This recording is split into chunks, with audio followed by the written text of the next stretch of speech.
Hey guys, I hope you're doing well. Today we're doing a bit of a different video. I've talked about it before. I might have even promised it. It's been a while. It's been something on my list for a while since I did my powerlifting mock meet. And today I'm going to be talking about how I planned that powerlifting mock meet and sort of a few tips I learned along the way. First off, if you're new around here, consider subscribing and hitting that like button. Not only does it help the channel out, but it makes me smile. And best of all, it's completely free. So there's that. Secondly, if you haven't watched the mock meet video that I've put out on my channel, I'll leave a link in the description, but also in the card up there. So feel free to click that and check that out before continuing this video, or add it to the list to watch after this video. Now, without further delay, let's get into the video.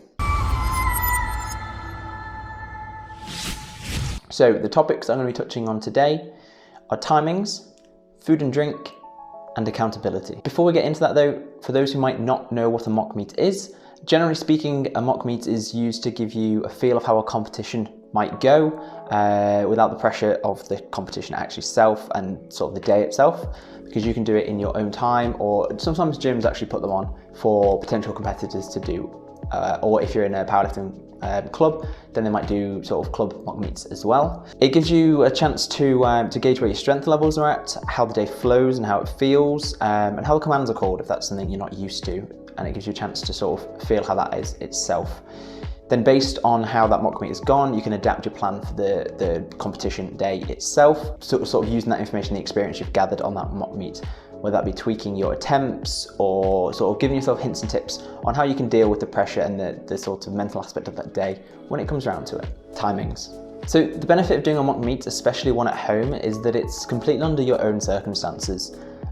So you can determine sort of what time you start, how long the rests are, how long it takes. For me personally, I wanted it as close to sort of an actual meet as you could, without putting that unnecessary pressure on myself and being too rigid from a planning point of view. So I aimed for around a midday start, and my plan was to warm up to around 70 to 80% of my third attempt max, and then hit each attempt with about a 5 or 10 minute rest between. However, being completely transparent, I'm yet to compete in a competition, as if you've been around the channel for a while, you know that I'm still waiting on my first competition.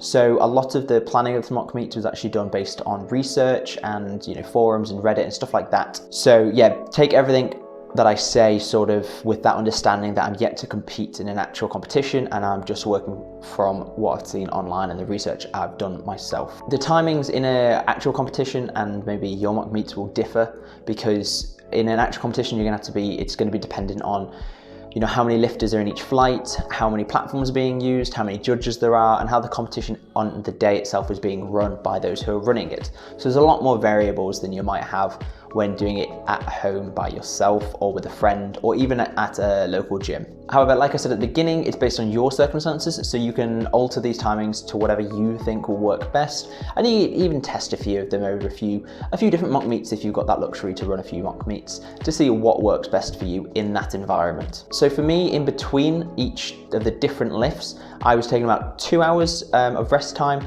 This was to refeed, refuel, rehydrate, as well as let the body sort of really relax and recover really from those 3 heavy attempts, because that does take a big hit on your mental and your physical strength. So allowing myself that time to actually fully recover as best you can within a day, within that day period.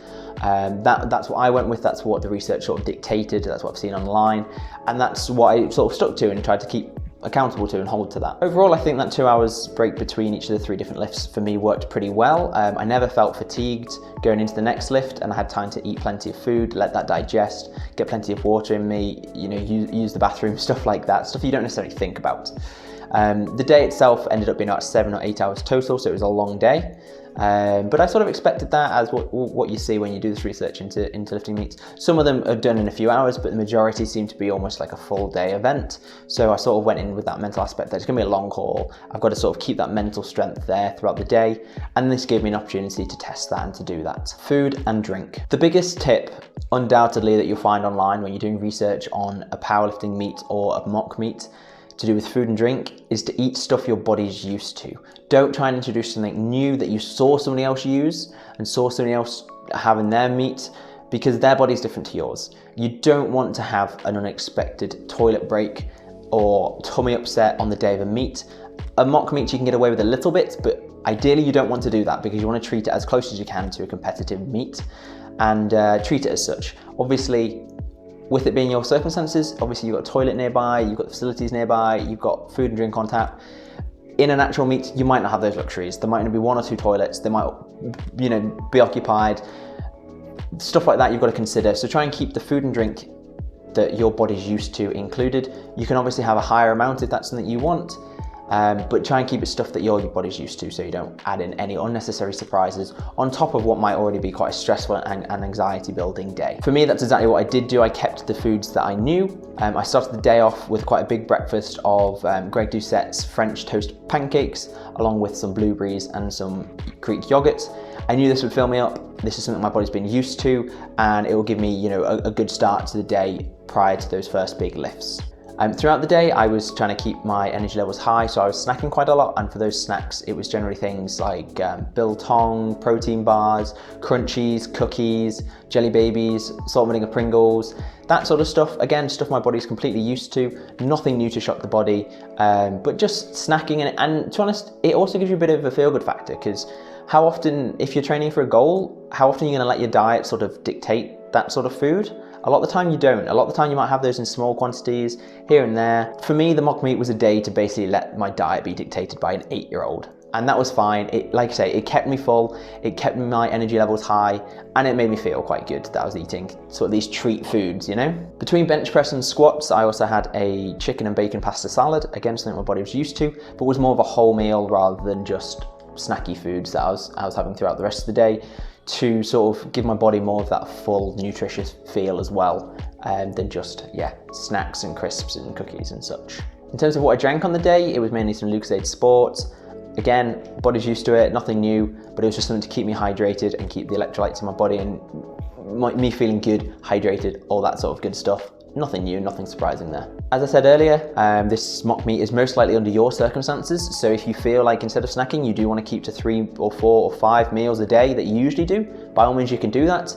If between the break between the different lifts you want to go cook a little meal or a snack, again, you've got the opportunity to do that. Just bear in mind that when you come round to actually competing, if that's something you want to do at a competition, they might not have an oven that you can use, they might not have a microwave, so that's why I did what I did. I treated it as, imagine I was actually going to a meet that day and I didn't have the luxury of being able to cook stuff. What could I take that I would be able to eat and keep myself fueled throughout the day? Accountability. So the last thing I want to touch on is accountability. As I've said many times now, it's under your circumstances. So the good thing about this is you can control a lot of it. The downside of this is you might not have somebody there to keep you accountable. So it might be quite hard, but at the end of the day, it's your training, it's your mock meet, it's nobody else's. You can follow my template, you can follow somebody else's template, you can do what you want. If you want to alter things for you that you think will work better, by all means do. If you want to do 5 attempts instead of 3, do that. If you want to do 1 attempt instead of 3, do that. Find what works for your body, find what works for you, find what works for your goals and your plan in the future. For me, because I do want to compete in an actual powerlifting competition in the future, whenever COVID allows me to, I wanted to keep it as close as I could, and I was also competing in a virtual meet that a local gym was running, so I had to keep to the 3 attempts for those 3 lifts. So I had to keep that, and that was keeping me accountable. Like I say though, if it doesn't work for you, if you want to alter it, at the end of the day, it's your body, it's your training, it's nobody else's. You can run it how you want. This is just how I ran it and why I ran it as I ran it. One thing, however, I would recommend is just giving yourself the best chance you can. You don't want to blow out on those 3rd attempts and keep trying because you think you can hit it, because that's going to take a big hit on your body, especially if you're doing it on the first 2 lifts, right? If you're doing that on your squat and your bench, by the time you get your deadlift, your body's going to be wrecked, you're going to be really tired. So just bear that in mind with how many attempts you take and what attempts you take. It is important. Like I said, I was treating it like a competition itself. So I had my coach tell me sort of what the figures are I should be aiming for, and variables on the day. You know, if it felt great, to go for this one. If it didn't feel great, go for a lower one. That's fine. And I used those. And I kept those 3 lifts. Okay, if you watch that video, you see what happened. I missed a couple of attempts. That's fine. It happens, and it was on the 3rd attempts. That is, if anywhere you want to fail, you don't want to fail, but if anywhere you're going to fail a lift, it wants to be on the 3rd attempts. Try as hard as you can not to let it be the first 2 attempts. Those should be really, really big confidence builders that you want to hit those numbers, feel good, make them feel easy. So that 3rd attempt, you can really push yourself and really try and, maybe get a PB. Even if that's just 1 or 2 kilograms, it's still a PB. Another thing else I want to mention here is if you've got the opportunity, and of course, if COVID permits, you can always ask somebody to help you be accountable on the day, whether that be your partner, a family member, a friend, your gym buddy. They can keep you accountable, they can help you out on the day, they can take some of that stress off you. You can just focus on lifting then. And one of the biggest things for me was actually having somebody to spot me on the day. I had my partner Annette helping me throughout the day. She's my videographer, she was helping keep me motivated, and she was being my spotter. So it was really, really useful to have that to help take that pressure off that, oh, if I fail this lift, is it dangerous? Just having her there just in case. Obviously she's a bit smaller than me, she's not as strong as me, but just for that safety factor to make sure I don't injure myself, and to help with lift offs on bench and stuff like that. So if you've got the opportunity to do that, I would strongly recommend asking somebody to help you with that. And it makes it a bit more fun as well. You can have a bit of fun with somebody else there. On your own, it's probably quite a long, lonely day. So if you can, try and get somebody, or if you can't get anybody and you have to do it yourself, maybe consider, Skyping somebody in, dialing somebody in to keep you company throughout the day. Or even if you've got a gym buddy, you've both got home gyms, do it with each other, but virtually, keep each other accountable via that. That could also be a great way to go ahead with it. But biggest thing I want to say here, a side note from accountability, is just be careful. A mock meet, you're going to be hitting heavy numbers. You're going to be going for those heavy singles. You're going to be going for potentially personal bests and personal records. Just take the precautions necessary, take the care you need. If it doesn't feel good, do not risk your health and safety just to get a PB. It's really not worth it if you end up injuring yourself. So just please take care. So to close out, that's how I planned my mock meets. Those are a few things I did and a few tips for you guys that might help or might not help. But that's just, I thought I'd give you a run through of how I did it and what I did and why. Hopefully that's been somewhat useful on understanding why I did what I did, how I planned it, and maybe you can use some of these tips and tricks yourself for planning a mock meet in the future. Again, if you haven't already, feel free to check out my powerlifting mock meet itself. It's on my YouTube channel. Again, I'll link it up in the top and in the description, so feel free to click that and check out how I did on the day itself and see how my lifts went. Let me know down in the comments below if you've got any tips that I've missed or any comments on my tips, or if I've got anything wrong that you think should be called out. I'm all for it. Just leave a comment down below, and yeah, I'll get back to you as soon as I see them. Thank you so much for watching, and I hope to see you in the next video.